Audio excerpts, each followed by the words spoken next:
On se retrouve donc pour cette revue de presse de l'économie.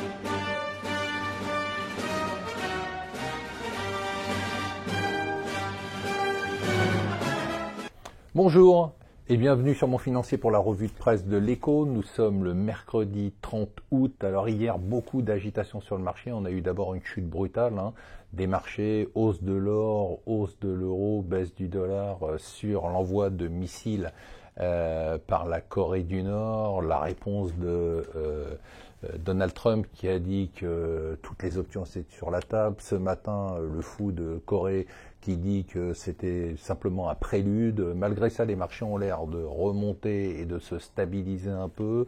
L'euro a rebaissé en dessous de 1,20. Il avait atteint un plus haut de 2 ans.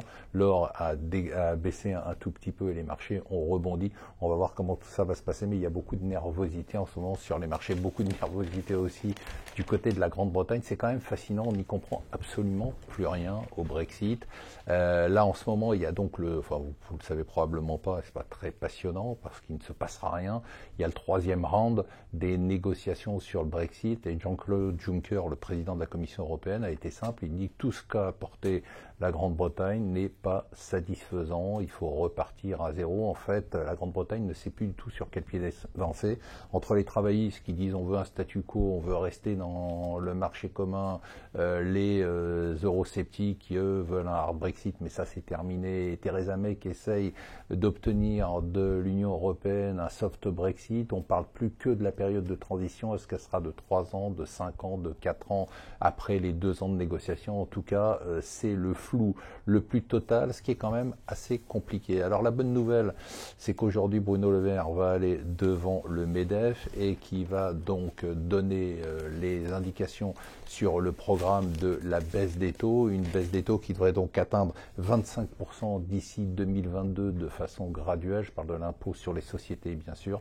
C'est quand même une excellente nouvelle et on aura aussi des précisions sur l'impôt sur la fortune immobilière qui remplace l'ISF. Alors au MEDEF, quand Pierre Gattaz parle, on l'écoute déjà plus. Les échos nous disent que tout le monde est maintenant en train de parier sur la succession. Hier, Macron a eu le mérite d'être clair. Il a dit d'abord que c'était le terrorisme islamiste qui était l'ennemi numéro 1 de la France. C'est la une du Figaro, mais il a également dit que le Venezuela était une dictature. Au moins ça c'est clair, c'est pas comme l'opinion des insoumis sur la question.